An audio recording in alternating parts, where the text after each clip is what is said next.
జగన్మోహన్ రెడ్డి గారు పరిపాలన చాలా అద్భుతంగా చేస్తున్నాడు కాబట్టి ఈరోజు ఏ ఇంటికి వెళ్ళినా కూడా ప్రజాదరణ ఉంది, ప్రజలకు ప్రేమ ఉంది. ఎవరు ఎన్ని మాట్లాడినా కూడా కొంతమంది రెచ్చగొట్టేటువంటి విధానంలో వాళ్ళ పార్టీకి సంబంధించిన కార్యకర్తలు ఏదో జరిగిపోతుంది అని చెప్పి ఎక్కువగా మాట్లాడడం, దానికి తగ్గట్టు ఎల్లో మీడియా వాళ్ళకి బదిలీ చేయడం మనం చూస్తున్నాం. రియల్గా ఈరోజు ఫీల్డ్లోకి వస్తే ఏ ఒక్కరికి కూడా అన్యాయం జరగలేదు.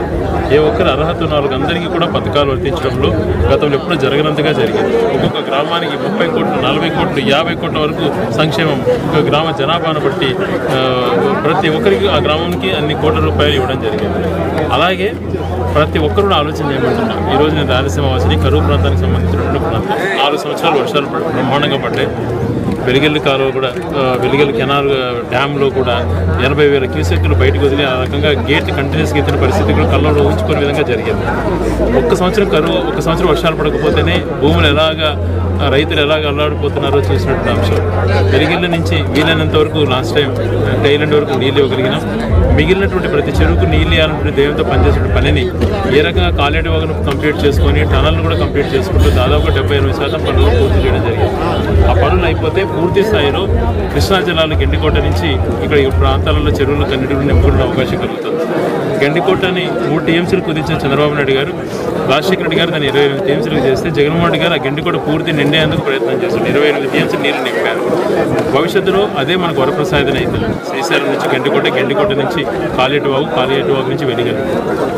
సో ఈ ప్రాజెక్ట్ ఎంత ముఖ్యమైనటువంటిది. దీనికి అన్నిటికీ తోడ్పాటును అందించేది దివంగత ముఖ్యమంత్రి రాజశేఖర గారు చేసిన పోతిరెడ్డిపాడు వల్ల ఇవన్నీ సాధ్యపడుతున్నాయి. మరొక పక్క వెలుగొండ టనల్ ప్రకాశం జిల్లాకు అయితేనేమి, నెల్లూరు జిల్లాకు అయితేనేమి, పార్ట్ ఆఫ్ బద్వేలు ప్రాంతానికి అయితేనేమి, ఇలా ఇంత మంచి కార్యక్రమాలు జరుగుతుంటే చూసి ఓర్వలేక ఇష్టానుస్ఫూర్తిగా మాట్లాడుతున్నారు. ఈరోజు మీరు గమనించుంటారు తెలంగాణ అసెంబ్లీలో ఏం జరిగిందో మీరంతా కూడా చూశారు. తెలంగాణ అసెంబ్లీ జరిగినన్ని రోజులు కూడా అటు ముఖ్యమంత్రి రేవంత్ రెడ్డి కానీ, మరొక పక్క ప్రతిపక్ష నాయకులుగా ఉన్నటువంటి కేసీఆర్ తనయుడు కేటీఆర్ కానీ వీళ్ళంతా కూడా జగన్ గారి పైన ముక్కుముడి దాడి చేశారు. జగన్మోహన్ రెడ్డి గారు రాయలసీమకు అన్నీ కూడా ఇచ్చేసి మమ్మల్ని అన్యాయం చేస్తున్నాడు, కృష్ణా జలాలన్నీ కూడా మాకు రాకుండా చేసేసాడు, మేము చూస్తూ కళ్ళు మూసి తెరిచే లోపలనే ఆయన నీళ్ళని ఎత్తుకుపోతున్నాడు అని చెప్పి మాట్లాడారు. వాళ్ళంతా ఆందోళన చెందుతుంటే ఇక్కడ ప్రతిపక్ష నాయకుడు మనకు సపోర్ట్గా మాట్లాడకుండా అన్ని పక్షాలు ఒకటే పోరాడుతుంటే నీళ్ళ కోసం. ఇక్కడ దుర్మార్గులు చంద్రబాబు నాయుడు గారు పోతిరెడ్డిపాడు కట్టేటప్పుడే కృష్ణా జిల్లాలకు ఇక్కడ రాయలసీమకు రాకూడదని చెప్పి ధర్నా చేయించినటువంటి దుర్మార్గుడు ఏమీ చేయకపోగా మళ్ళీ ఈరోజు రాయలసీమ లిఫ్ట్ ఇరిగేషన్ చేస్తుంటే దీన్ని వ్యతిరేకించి మాట్లాడుతున్నాడు. రాయలసీమ లిఫ్ట్ ఇరిగేషన్ అటువంటిది ఈ ప్రాంతానికి ఒక వరం లాంటిది. అది ఈ మాట నేను అనట్లేదు.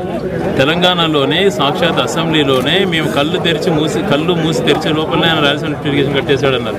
అంటే అది ఎంత గొప్ప ప్రాజెక్టో అందరికీ తెలిసిన అంశం. దాన్ని కూడా వీళ్ళు రాజకీయ కోణంలో మాట్లాడుతున్నారు. ఎక్కడ జగన్మోహన్ గారికి మంచి పేరు రాయలసీమలో ఇటు పక్క మళ్ళీ వెలుగొండ సైడ్ వస్తుందో అని చెప్పి భయపడి దాన్ని విమర్శలు చేస్తున్నారు. తెలంగాణకు సపోర్ట్గా మాట్లాడేటువంటి దుర్మార్గమైన ప్రతిపక్షం ఇక్కడ ఉంది. రాయలసీమ ప్రజలను ఆలోచన చేయమంటున్నా. ఈరోజు అనంతపురం జిల్లా డెవలప్ అయింది, కియా అక్కడికి వచ్చింది అంటే కారణం రాజశేఖర్ గారు చేసినటువంటి హంద్రినీవా వల్ల. సో అలాంటి ప్రాజెక్ట్స్ నీళ్ళని తీసుకొస్తే మిగిలినటువంటి అభివృద్ధి కూడా అన్నీ జరుగుతాయనే సంకల్పంతో పనిచేస్తున్నాడు. అలాంటి దాన్ని వీళ్ళు ఒమ్ము చేసే ప్రయత్నం. అందుకే రాయలసీమ బిడ్డలను అందరినీ కూడా ఎప్పుడు కంచుకోటగా మనం ఒక సైడ్ జగన్మోహన్ గారికి నిలబడతాం. వైఎస్ఆర్కి తర్వాత జగన్మోహన్ గారికి. ఇప్పుడు కూడా అంతకన్నా ఎక్కువ అండగా నిలబడాల్సినటువంటి బాధ్యత మన పైన ఉంది. ఎందుకంటే పోతిరెడ్డిపాడు ఆ రోజు తండ్రి చేశాడు. ఈరోజు రాయలసీమ లిఫ్ట్ అనేది ఒక్కటి చాలు మనకు రాయలసీమ కానీ చేసే విషయాలు. మరొకటి చూసుకుంటే ఏ గ్రామ ప్రాంతాల్లో చూసుకున్నా, ఏ పల్లెటూరులో చూసుకున్నా సచివాలయాల నిర్మాణం జరిగినాయి, హెల్త్ క్లినిక్లు జరిగినాయి, కళ్ళ ముందరనే ఆర్బీకేలు ఉన్నాయి, రైతు భరోసా కేంద్రాలు. మరి ఇంత బాగా చాలామందికి కూడా పట్టాలు ఇచ్చి 91 కాలనీలలో ఇల్లు లేని నిరుపేదలకు దాదాపు నిజగృహంలో 20,000 పక్కా గృహాలు ఇవ్వగలిగాయి. ఇవన్నీ గతంలో ఎందుకు చేయలేకపోయినా ఆలోచన చేయమంటున్నా. మరొక పక్క పట్టణం తీసుకుంటే రాయచోట్ల అత్యద్భుతంగా ఈరోజు ఒకప్పుడు కేవలం ఒక పంచాయతీ స్థాయి ఉన్నటువంటి పట్టణాన్ని ఈరోజు స్పెషల్ గ్రేడ్ మున్సిపాలిటీగా తీసుకొచ్చి జిల్లా హెడ్ క్వార్టర్స్ చేసి ఎంఆర్ఓ కార్యాలయానికి పరిమితమైనటువంటి రాయచోటిని జిల్లా కలెక్టరేట్ ఆఫీసులో వచ్చేటువంటి విధంగా ఈ ప్రభుత్వం కృషి చేసింది. మరి కళ్ళ కనపడలేదా? మరి ఇదే నాయకులు మదనపల్లి అయిపోయి మేము మదనపల్లి జిల్లాని చేస్తామని మాట్లాడారు. మరొక పక్క రాజంపేటకి వెళ్ళి రాజంపేట జిల్లాని చేస్తామంటున్నారు. అంటే వీళ్ళ ఉద్దేశాలు ఏంటి? మరొక పక్కన జిల్లా కేంద్రం చేయడంతో పాటు ఎన్ని అభివృద్ధి కార్యక్రమాలు చేస్తామో ఈరోజు రాయచోటి ఎంత స్థాయికి మారిందో కళ్ళ కట్టినట్టు మనకు కనపడుతూ ఉంటే కూడా వీళ్ళు ఓట్ల కోసం రాయచోటి ఏం అభివృద్ధి జరగలేదని మాట్లాడుతున్నారు. బస్ స్టాండ్ ఆధునీకరణ దగ్గర నుంచి, మున్సిపాలిటీ కార్యాలయం దగ్గర నుంచి, 100 హాస్పిటల్ దగ్గర నుంచి, 4 ప్రైమరీ హెల్త్ సెంటర్స్ దగ్గర నుంచి, 6,000 మందికి పక్కా గృహాలు ఇవ్వడం దగ్గర నుంచి, టీఎస్పీ ఆఫీస్ దగ్గర నుంచి, గెస్ట్ హౌస్ దగ్గర నుంచి, ట్రాఫిక్ పోలీసుల దగ్గర నుంచి, నగరవనం దగ్గర నుంచి, 100 ఎకరాలు కేటాయించి కలెక్టరేట్ నిర్మాణం కోసం 100 కోట్లు కేటాయించే దగ్గర నుంచి, ఎస్పీ పేరేడ్ గ్రౌండ్ ఎంత బాగా తయారు చేసాము. ఒక పక్క ఎంఐజీ లేఅవుట్లో బ్రహ్మాండమైనటువంటి నిరుపేదలకు అందే విధంగా పట్టణంలో సదుపాయాలతో ఇచ్చేటువంటి గృహ నిర్మాణాలు చేసుకోవడానికి అవకాశం కల్పించిన అంశాలు కానీ ఇలా చెప్పుకుంటూ పోతే అనేకం ఉన్నాయి. అందుకని చంద్రబాబు నాయుడు గారు గంటలు మాట్లాడినా కూడా జగన్మోహన్ రెడ్డి గారిని తిట్టేటువంటి పనే ఉంటుంది. కానీ నేను ఫలాంటి చేశాను, నా చేసిన దాన్ని చూసి నాకు ఓటు వేయండి అన్నటువంటి మాట నోటి నుంచి రాదు అని అంటే ఏ పార్టీ రాజకీయం చేస్తున్నా అర్థం చేసుకోమంటారు. జగన్మోహన్ రెడ్డి గారు మీరు గుండెపైన చేసుకోండి, నా వల్ల మంచి జరిగింటే నాకు ఓటు వేయండి అంటున్నాడు. మరి అదే రూపంలో ఆయన ఎందుకు మాట్లాడలేకపోతున్నాడు? ఏ రోజు కూడా నేను 15 సంవత్సరాలు ముఖ్యమంత్రిగా ఉన్నాను, నేను ఫలాన్ని చేశాను ఓటు వేయండి అన్నట్టు మాట మాట్లాడాడు. మా నాయకుడు రాజశేఖర గారు ఉచిత కరెంట్ ఇచ్చాడని చెప్తాం, మా నాయకుడు రాజశేఖర రెడ్డి గారు ఆరోగ్యశ్రీ ఇచ్చాడని చెప్తాం, మా నాయకుడు రాజశేఖర రెడ్డి గారు ఫీజు రియంబర్స్మెంట్ పెట్టాడు, మా నాయకుడు జగన్మోహన్ రెడ్డి గారు వాలంటీర్ వ్యవస్థ పెట్టాడు, సచివాలయ వ్యవస్థ పెట్టాడని చెప్తాం, మా నాయకుడు జగన్మోహన్ రెడ్డి గారు జిల్లా కేంద్రాన్ని తెచ్చాడని చెప్తాం.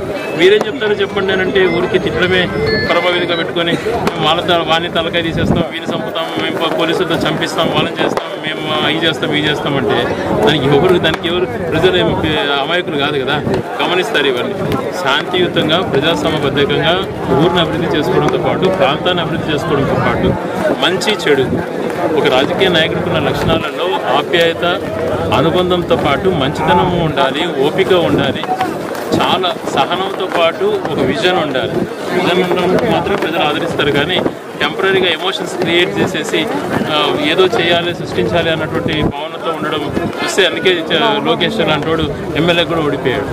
ఎమ్మెల్యే ఓడిపోయిన లోకేష్, ఎమ్మెల్యే ఓడిపోయినటువంటి పవన్ కళ్యాణ్, వీరిద్దరు ఈరోజు జగన్మోహన్ రెడ్డి గారిని అంత తెలుస్తామంటారు. మీరు ముందు ఎమ్మెల్యేలకు గెలవంటారు సామాన్లు, తర్వాత వేరే పదవులు పోతారు అని అంటే వినకుండా ఎమ్మెల్యేలకు గెలవనటువంటి వీళ్ళు జగన్మోహన్ రెడ్డి గారు అంత ఏం తెలుస్తారో ఒకసారి వాళ్ళని ఆలోచన చేసుకోమని అంటున్నారు. కనీసం ఈసారి ఎమ్మెల్యేలకు గెలిచే ప్రయత్నం చేసుకోండి. కానీ మీరు జగన్మోహన్ రెడ్డి గారిని ఏ క్వశ్చన్ ఏ మూలన ఒక కించుడు కదిలించుకోలేరు. ఆయనకు ప్రజాభిమానం గతంలో కంటే కూడా రెట్టింపు అయింది అన్నటువంటిది మనకు స్పష్టంగా కనపడుతుంది. అదే రకంగా ఈరోజు చూసాం, దేవుడి దేవలన 4 సార్లు వైఎస్ఆర్ కాంగ్రెస్ పార్టీ పైన నేను కంటెస్ట్ చేశాను, 3 సార్లు వైఎస్ఆర్ పార్టీ పీపుల్ అభ్యర్థి చేశాను, 4వసారి చేయబోతున్నాను. జగన్మోహన్ గారి ఆశీస్సులతో ప్రజల యొక్క అండదండలు బ్రహ్మాండంగా కనిపిస్తుంది. ఈరోజే మొదలుపెట్టాం ప్రచారం, ఈసారి కూడా ప్రతిసారి ఇక్కడి నుంచి మొదలుపెట్టడం జరుగుతుంది. ప్రజల ఆదరణ ఈసారి రాయచోటు నుంచి నాకు ఖచ్చితంగా లభిస్తుందని చెప్పి నాకు ఆశ ఉంది. కష్టపడ్డాను 5 సంవత్సరాలు, నిరంతరం ప్రజల్లోనే ఉన్నాను. గడప గడపైనటువంటి కార్యక్రమాలలో ప్రతి ఇల్లు, ఏ ఇల్లు కూడా మిస్ కాకుండా తిరిగినటువంటి పరిస్థితి. 1,00,000 గడపలు నేను తొక్కాను.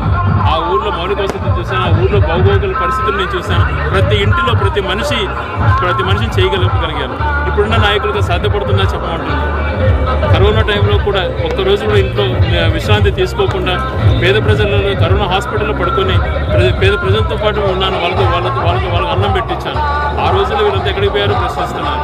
కాబట్టి చిత్తశుద్ధితో, మంచి ఆలోచనలతో భవిష్యత్తులో ఇంకా మంచిగా అభివృద్ధి చేస్తానని తెలియజేసుకుంటూ ఈ నియోజకవర్గ అభివృద్ధి ధ్యేయంగా పనిచేస్తానని చెప్పి కూడా ప్రజలకు విన్నవిస్తున్నాను. ప్రజలందరికీ వాళ్ళ ఆశలు ఒమ్ము కానియకుండా కష్టపడ్డాను. దీనికి రెట్టింపు ఉత్సాహంతో మళ్ళీ కష్టపడతానని చెప్పి తెలియజేసుకుంటూ ప్రజల దీవెనల ఆశీర్వాదాలు మరొకసారి ఇవ్వమని చెప్పి మనస్ఫూర్తిగా వేడుకుంటున్నాను.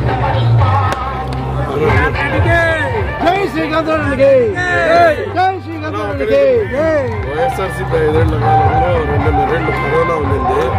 ఊహించిన దానికంటే రైతులుగా అభివృద్ధి చేశారు. ఇప్పుడు 5వసారి మీరు గెలిస్తే మీరు ఏం లక్ష్యం పెట్టున్నారు, ఏం అభివృద్ధి చేద్దాం అనుకుంటున్నారు? అభివృద్ధి అంటే మీకు కూడా కనపడుతుంది. అంటే ఫస్ట్ మనము ఇక్కడ యూత్ ఎక్కువగా కూడా ఉంది అన్నమాట. దాదాపుగా గత ప్రభుత్వంలో ఎవరు గత ప్రభుత్వంలో ఉద్యోగాలు అనేది ప్రభుత్వం ఏమీ ఇవ్వలేదు. అటువంటి పరిస్థితి జగన్మోహన్ రెడ్డి గారు వస్తూనే 2 లక్షల పైగా, అంటే ఇప్పుడు జాబ్ క్యాలెండర్ పెడుతుంటే జాబులు ఇవ్వలేరు. సచివాలయ వ్యవస్థదారి 1,30,000 ప్రభుత్వ ఉద్యోగాలు ఇచ్చారు. వాళ్ళంతా కూడా తెలుగుదేశం పిల్లలు గ్రాడ్యుయేట్ అయిన వాళ్ళకి అందరూ ఉద్యోగాలు వచ్చినాయి. తర్వాత హెల్త్లో అనేక రంగాలలో కూడా పోస్ట్ క్రియేట్ చేయడం జరిగింది. ఇండస్ట్రియల్గా కూడా పోర్ట్స్ అయితేనేమి, ఫిషింగ్ హార్బర్స్ అయితేనేమి, 17 మెడికల్ కాలేజీలు అయితేనేమి, ఇలాంటి ఎన్నో డెవలప్మెంట్ రాష్ట్ర వ్యాప్తంగా జరుగుతున్నాయి. యువతకు కూడా అవకాశాలు కల్పించే మార్గాన్ని వైజాగ్ను డెవలప్ చేయాలనుకుంటే దాంతో అనేక లక్షల కోట్ల పెట్టుబడులు అక్కడికి రాబోతున్నాయి. నా ఆశయం కూడా రాయచూడిలో ఒక మంచి పరిశ్రమ తీసుకొచ్చి యువతకు ఆదర్శంగా ఇక్కడ వాళ్ళకు ఉద్యోగ అవకాశాలు కల్పించి కొంచెం పేదరికం తగ్గించేదానికి, కానీ చిన్న చదువులు చదువుకున్నటువంటి వాళ్ళకు ఏదో ఒక రకంగా ఎంప్లాయ్మెంట్ ఉండే దానికి ప్రయత్నం చేస్తున్నాం. అదే రకంగా 100 కోట్లతో వాళ్ళు టెండర్లో పిలవడం జరిగింది. మన కలెక్టరేట్, కొత్త కలెక్టరేట్ 18 నెలల లోపల దాన్ని పూర్తి చేస్తాం. అలాగే 190 కోట్లతో పీజీ సెంటర్లు మంజూరైన దాన్ని యూనివర్సిటీకి కన్వర్ట్ చేసి చదువు నిలయంగా మారుస్తాం. కేంద్రీయ విద్యాలయం కానీ ఈ చుట్టుపక్కల ఉన్నటువంటి రింగ్ రోడ్డుని ఏదైతే 2009లో నేనే ఆ రింగ్ రోడ్డును చేపించగలిగినాను నాకున్న కొద్దిపాటి అధికార సమయంలో, దాన్ని 4 లేన్గా మార్చి అన్ని రంగాలలో ఇన్ఫ్రాస్ట్రక్చర్ డెవలప్ చేసుకోవడంతో పాటు భవిష్యత్తులో గాలివీడిని కూడా 4 లేన్లో కన్వర్ట్ చేసి టౌన్లు కూడా బాగా సుందరీకరణ చేస్తాం. మిగిలినటువంటి మండల హెడ్ క్వార్టర్స్ డెవలప్మెంట్తో పాటు గ్రామీణ ప్రాంతాలలో మౌలిక వసతులపైన దృష్టి పెడతాం. ఒక ముఖ్యంగా యువత ఈరోజు సంక్షేమ కార్యక్రమాల్లో ఎవరొక్కరు కంప్లైంట్ చేయలేదు.